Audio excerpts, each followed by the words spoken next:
chamamos ninguém mais, ninguém menos que André Boaventura. Bom, eu faço uma pergunta para vocês. Você acha que o seu trabalho pode realmente impactar o ecossistema? O Boaventura, ele sabe que sim. Por quê? Hoje, você pode pagar em qualquer site global sem necessariamente ter um cartão internacional, graças ao eBanks. Ok?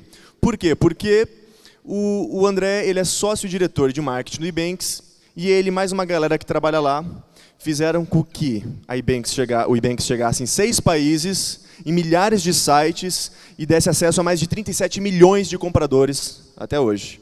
E é isso que ele vai falar para vocês, como destravar o seu impacto. Então recebam com uma salva de palmas, André Boaventura. Boa noite a todos. É sempre um privilégio ser o último, especialmente no evento que tem cerveja, porque a coisa começa mais fácil. Para quem veio aqui ouvir a história do eBanks, recomendo entrar no site, eu não vou contar nada hoje, mas provavelmente alguns já conhecem alguma coisa. O que eu queria contar são coisas que a gente aprendeu nesses 7 anos de eBanks e que tem muito mais a ver com essa ideia de destravar um impacto social, econômico-social verdadeiro e fazer uma outra provocação. Mas eu queria começar, por favor, com uma historinha. Essa história é lá dos anos 60, comecinho dos anos 60, o Kennedy tinha assumido. E aí a gente estava começando a NASA de 58, a fundação da NASA. E aí, eles estavam começando a montar a história toda ali. E o Kennedy, um cara que gostava muito de falar com as pessoas, andava no meio de todo mundo e foi visitar a NASA no Cabo Canaveral, na Flórida. E aí a história é que ele estava andando e a cada pessoa que ele encontrava, ele ia perguntando como é que estava o projeto, super interessado no projeto da NASA. E aí ele encontrou um senhor. E esse senhor estava com uma vassoura, varrendo o chão, e o Kennedy perguntou para ele também assim, pô, o que você faz aqui? E aí ele virou para o Kennedy e falou, senhor presidente, eu estou aqui ajudando a colocar o homem na Lua. E aí, acho que começa a nossa história com uma coisa que a gente já ouviu aqui várias vezes, e não é por acaso que é buzzword, que todo mundo fala sobre isso, mas é que não existe como construir coisa nenhuma sem essa palavrinha, mas mais do que isso, sem o que ela significa. E aí, propósito, é a ideia de por que você faz isso, né? Por que você está fazendo qualquer coisa? Mas eu tentei traduzir hoje de um outro jeito, que é criar impacto positivo. E aí, eu imagino que quando a gente está com 1.500, 2.000 pessoas, uma tarde de sábado, até essa hora, para falar sobre empreender, sobre negócios inovadores, a maior parte dessas pessoas que estão aqui provavelmente estão para construir, de alguma forma, dentro das suas realidades, o tal do impacto positivo. Quando a gente pensa em impacto positivo nas palavras, eu gostaria que vocês pensassem um pouquinho, e as imagens que vêm na mente de vocês sobre impacto positivo, o que isso significa? E aí eu acho que a primeira imagem vem da nossa última palestra, coisa mais incrível, né? Puta impacto positivo legal. A gente consegue pensar em ONGs, a gente consegue pensar em trabalho voluntário, a gente consegue pensar em pequenos núcleos de comunidades a fim de um propósito em comum. Dificilmente, quando a gente pensa em propósito, a gente pensa numa mega corporação capitalista, cheia de gente trabalhando no escritório e batendo ponto. Quando a gente pensa em impacto positivo, no geral a gente se afasta da ideia de uma grande empresa, como se ela não pudesse gerar isso. E aí, é sobre isso que a gente vai falar nesses próximos minutos. Sobre a perspectiva que talvez seja possível que essas duas coisas convivam. Então, para a gente falar sobre algumas palavras, capitalismo, lucro, empresário, carteira assinada, business. No geral, quando a gente pensa nessas palavras, a gente pensa também, dá para a gente associar assim, com opressor, maldito, ou se puder passar para mim, do inferno. A gente tende a associar o que dá certo, lucro, dinheiro, o empresário, a do tipo alguém que está esmagando, oprimindo, ferrando o mundo. E não é culpa exatamente nossa de sentir isso, porque não só por muito tempo talvez a gente viveu situações assim, como existem situações assim, como talvez nós estamos fazendo situações assim ainda hoje. Mas existe um outro jeito de pensar essa história toda, por favor, que é olhar todas essas palavrinhas e colocar a ideia de consciente do lado. O que pode ser a ideia de um capitalismo consciente, de um empresário consciente, de um lucro consciente? Existe um movimento no mundo chamado capitalismo consciente, que literalmente prega algumas lógicas que empresas que visam lucro deveriam seguir e deveriam ter para, sim, conseguir chegar em algum lugar, mas ainda assim criar um impacto positivo na sociedade. E aqui o meu pedido para vocês nesse momento, porque a gente vai ter pessoas aqui querendo empreender, provavelmente a gente tem empresários aqui e a gente tem gente trabalhando. É literalmente voltar para esse mundo, porque assim, provavelmente muitos de vocês já ouviram alguém em volta de vocês falar eu acho que eu vou pedir demissão, largar meu emprego, porque eu quero fazer uma coisa que gere impacto para a sociedade. Pô, as coisas não podem conviver? Elas não podem coexistir? O que aconteceu? E aí, uma das coisas que eu acho que a gente já está em comum aqui, já estamos na mesma página, é que se a gente voltar lá na época do Kennedy, nos anos 60, época de contracultura, movimento hippie, e contar para aquelas pessoas dos anos 60 que em 2019 muitos de nós íamos ter ídolos mega empresários e que tem grana pra caramba, provavelmente ninguém fosse acreditar. Se a gente fosse contar para o movimento hippie da contracultura que a gente ia passar uma tarde de sábado toda juntos, milhares de pessoas, para ouvir, em essência, líderes de empresas, ninguém ia acreditar. O que aconteceu? Por que tem empresas que estão podendo fazer isso e estão gerando impacto social? Porque tem pessoas, empreendedores, funcionários. Por que eles podem gerar impacto social? E aí eu vou passar dois pontos, essencialmente, que servem para a gente pensar. Se vocês estão do lado que está empreendendo, como vocês gostariam de empreender? E se vocês estão do lado que está trabalhando para alguém, intraempreendendo, que tipo de empresa vocês gostariam de trabalhar e como vocês podem empurrar a empresa de vocês até um pouquinho mais desse lado? A gente começa essa história dessa mágoa que a gente tem numa ideia básica que lucro é o propósito essencial de qualquer empresa.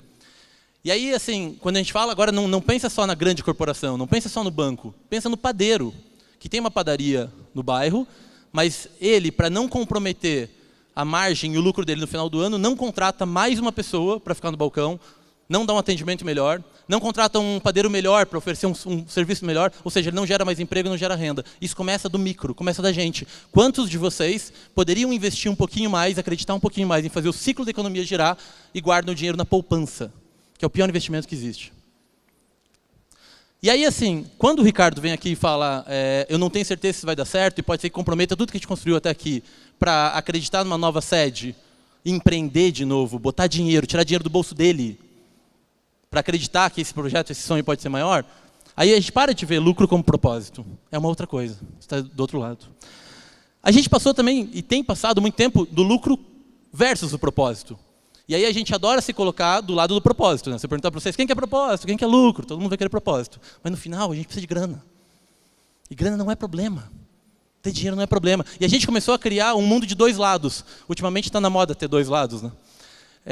E a gente começou a criar um mundo que, assim, eu estou do lado que tem o propósito, eu estou do lado que faço uma causa social, e você está do lado que trocou de carro, maldito. Por quê que é assim? Por que você não pode ter as duas coisas? Felizmente, o mundo não é branco e o mundo não é preto, o mundo é cinza. E hoje a gente pode ter lucro e propósito juntos.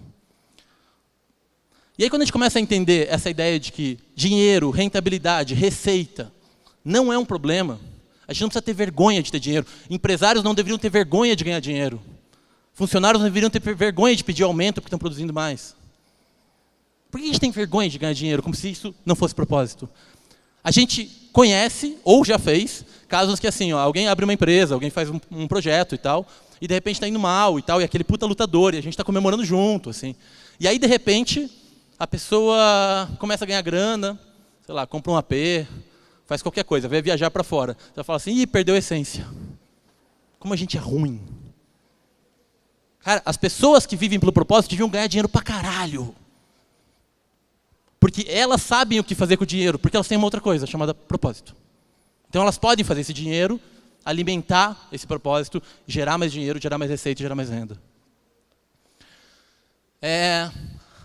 A gente tem esse distanciamento, a gente tem medo. No Brasil a gente tem medo de falar de dinheiro. A gente não precisa ter medo. A gente não precisa ter medo. As empresas, elas não querem contar que elas estão dando certo. Porque tem olho gordo. Eu uso uma turmalina aqui, então está tranquilo. Assim, não tem problema. Cara, dinheiro é um negócio fantástico que, neste mundo onde a gente está, a gente constrói, dentro de bons negócios, dentro de negócios que fazem sentido para a sociedade, que não impactem negativamente, ele faz muito sentido. E aí eu vou trazer vocês para o micromundo de vocês, o quanto vocês geram de renda em volta de vocês através de consumo. Tá? Quanto vocês geram. Eu vou trazer um dado lá de casa. Eu fui estudar um pouquinho. Só o vale-refeição, o cartãozinho de vale-refeição que o Ebanks paga para os 500 funcionários que tem lá, ele gera mais ou menos 220 empregos diretos. O vale-refeição gera mais de 200 empregos. A gente pagando almoço todo dia, a gente pagando café. Quando o Ebanks foi para o Vale do Guadalupe, lá para o Shopping Itália e tal, e daí de repente a gente teve a sorte de um monte de gente ir com a gente pegou uma região da cidade abandonada e de repente hoje tem uma vila urbana bonitinha, tem outras, tem empresas, o shopping se revitalizou, o lugar está se revitalizando, as pessoas fazem dinheiro no comércio em outros lugares. E é um ciclo, é uma cadeia de valor em que o dinheiro do vale-refeição, que gera o emprego da pessoa do café, provavelmente ela gasta no bairro dela e gera emprego no bairro dela. Por que a gente tem vergonha de ganhar dinheiro? E aí, além dessas empresas no geral, desse capitalismo consciente, desse business consciente, elas terem em comum essa ideia do lucro como propósito, elas têm essa outra questão em comum. Uma empresa padrão, ela é orientada ao shareholder. Shareholder é quem é dono da ação. Shareholder é quem é o sócio, quem bota o dinheiro no bolso no final da história. Né? Então, como as empresas normalmente se organizam, aperta tudo que dá para no final sobrar mais dinheiro para poucas pessoas que são donos. Essa empresa de capitalismo consciente, teoricamente, o propósito delas, a orientação delas, o foco delas, vai para o stakeholder. Stakeholder é todo mundo que de alguma forma se relaciona. O que no mundo de startups a gente costuma usar uma outra palavra chamada ecossistema. É o que tem em volta de mim. Então, se passar, a gente vai ver alguns exemplos aqui. O que é stakeholder? Consumidores, funcionários, fornecedores. Falando um pouquinho de cada coisa. As empresas que olham para isso, no geral, elas olham para o consumidor e elas vão falar vocês vão ouvir essas empresas falarem duas coisas sempre. Uma chama experiência do usuário. São empresas que se importam que o usuário tenha uma boa experiência com o produto delas. A segunda, atendimento ao consumidor. As empresas que vocês mais amam são as que se preocupam em fazer um belo atendimento ao consumidor. Seja a padaria, seja o Nubank. Mas por que a gente odeia Vivo ainda? E vai odiar, vai continuar odiando. Um caso clássico que tem acontecido nas empresas nos últimos 10 anos. Elas estão tendo um conceito completamente de terceirização de call center para internalização de atendimento ao consumidor. Você vai ter que ter a minha cultura, a gente vai ter que dividir os meus valores, a gente vai ter que ter parte no resultado. E você vai atender meus clientes. Funcionários. Essas empresas, elas tendem a querer dividir o que elas ganham. Então, esses funcionários, no geral, eles são bem remunerados, eles têm um bom pacote de benefícios, eles têm um nível de qualidade de vida, sim, embora sejam extremamente cobrados. E é muito engraçado, porque, no geral, são essas empresas que mais o funcionário se sente em casa, se sente bem, acha que vale a pena ficar, tem um nível de retenção bom.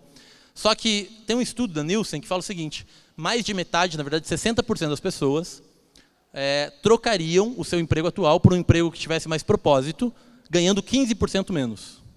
Então elas nem precisariam pagar tanto, porque só o propósito já pagaria a conta. Ainda assim, são as que mais pagam. Fornecedores, a gente vive no mundo de esfolar fornecedor. É assim que a gente funciona. Tira do bolso dele. Empresas assim deveriam se preocupar com a cadeia produtiva. Deveriam se preocupar que o seu fornecedor também tem que ter lucro, porque se ele quebra, toda a cidade quebra, a gente não vai a lugar nenhum.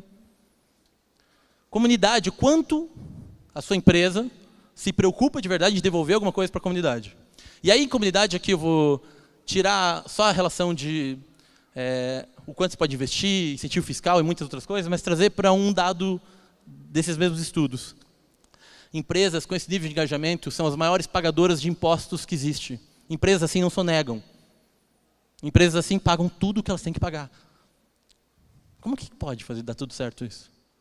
Você é orientado ao competidor. Porque se você quebrar teu competidor, você está quebrando teu mercado inteiro. E todos nós estamos vendo, no mercado de mobilidade, no mercado de entrega de delivery, uma empresa quebrando a outra. A Glovo desistiu do Brasil. Por quê? Porque todo mundo se quebrando. Em vez de a gente ter um mercado coerente, consciente, não. Todo mundo aperta o que dá com dinheiro de mentira e não sobra nada. E aí, no final de toda essa história, os investidores, os shareholders, a galera que vai botar o dinheiro do bolso, incrivelmente ainda lucra. Mas não é que lucra. Lucra muito mais. Um estudo feito com as 28 empresas mais alinhadas a esses valores, nos Estados Unidos, comparado com as 500 maiores empresas americanas, mostra que essas empresas, em média, lucram 10 vezes mais. Algumas delas estão aqui, só para a gente ter um exemplo. 10 vezes mais. Elas gastam mais, elas investem mais, elas pagam todos os impostos, elas pagam meios funcionários e elas lucram 10 vezes mais. E aí a conta é simples. Mais lucro, né? Mais dinheiro, aumenta o salário, aumenta a renda, aumenta o consumo, aumenta o PIB, ou seja, a gente está criando verdadeiramente impacto socioeconômico numa cadeia de valor enorme, grande. Aí talvez a gente não veja essa história tão ruim assim. Talvez mais pessoas aqui dentro queiram ser empresários ou mais pessoas queiram trabalhar para alguém. Mais pessoas queiram trabalhar em empresas, desde que elas tenham uma coisa em comum. Propósito. Tem problemas você ganhar dinheiro? Tem problema ter carteira assinada? Então, assim, para fechar, eu queria fazer quase uma convocação aqui para quem ficou até essa hora. Vamos parar de ter vergonha de bater ponto, gente. Vamos parar de ter vergonha de ter carteira assinada. Levantem a CLT, assim, tipo, uhul! Não tenham vergonha de ser empresário, não tenham vergonha de ganhar dinheiro. Produzam dinheiro. Se forem começar um negócio social, como a gente viu, queira um negócio social de 400 pessoas, de 1.000 pessoas, não de 3. Gerem emprego. Acreditem. Vão além. Quando vocês forem funcionários, trabalhem mais mesmo. E às vezes você não vai trabalhar só para ganhar teu aumento, você vai trabalhar para gerar um novo cargo, um novo posto de trabalho do teu lado. O teu trabalho gera lucro, ele gera um posto de trabalho do seu lado. Você está movimentando a economia dentro de uma empresa. Vamos parar de ter vergonha de relógio de ponto, vamos parar de ter vergonha de ganhar dinheiro e vamos usar tudo isso com um propósito em comum para construir uma sociedade melhor. Acho que é isso. Obrigado, gente. About the words, 'cause you're so fed up.